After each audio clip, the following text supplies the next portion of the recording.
কাল্লার রাজপথে ছোট্ট বিক্রম বসেছে সরস্বতী মূর্তি বিক্রির আশায়।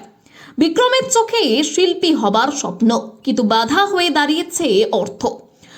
অষ্টম শ্রেণীর ছাত্র ছোট্ট বিক্রম কাল্লার রাজপথে বসেছে নিজের হাতে তৈরি সরস্বতী মূর্তি নিয়ে বিক্রির আশায়। ছোট বড় বিভিন্ন রকমের মূর্তি নিয়ে বসেছে বিক্রম বিক্রির আশায়। বিভিন্ন রকমের সুন্দর সুন্দর সরস্বতী প্রতিমা তৈরি করেছে। বিক্রমের বাবা সেন্টারিং এর কাজ করে বাইরে, মা রান্নার কাজ করে। বিক্রমের দাদুর কাছে হাতে ঠাকুর তৈরির হাতে খড়ি। অর্থের অভাবের জন্য ড্রয়িং ক্লাসে ভর্তি হতে পারেনি সে।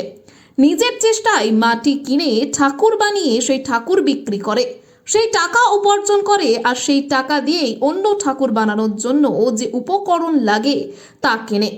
চোখে শিল্পী হবার স্বপ্ন থাকলেও কি হবে দরিদ্রতা, সেই স্বপ্নকে বাস্তবায়িত করতে দিচ্ছে না।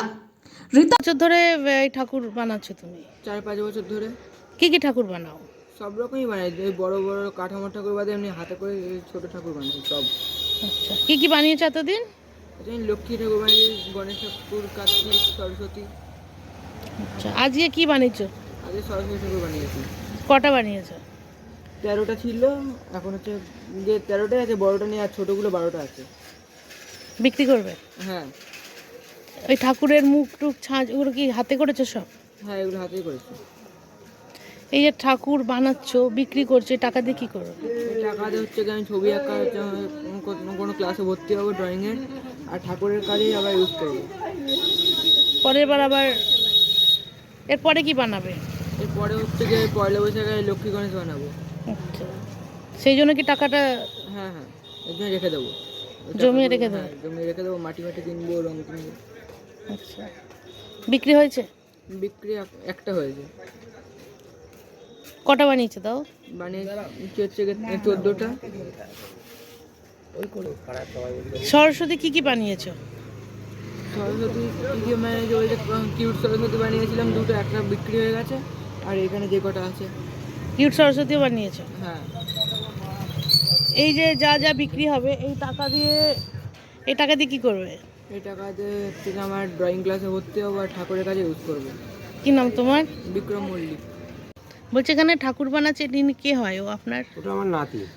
আচ্ছা, কত বছর বয়স থেকে বানাচ্ছে? ও বানায় মোটামুটি 9-10 বছর বয়স থেকেই এই নেশায় ধরে গেছে। আমার সঙ্গে সবসময় বারণ করলেও শুনবে না, ঘুমোবে না। কি কি ঠাকুর বানায় ও? আমি ছোট বড় যা বানাই সবই আমার সঙ্গে ওই জোগাড়ে দেয়, মানে এটা সেটা করার চেষ্টা করে। করতে করতে ছোটো ছোটো ঠাকুরগুলো হাতে হাতে বানায়, ছবিও আঁকে, ঠাকুরও বানায়।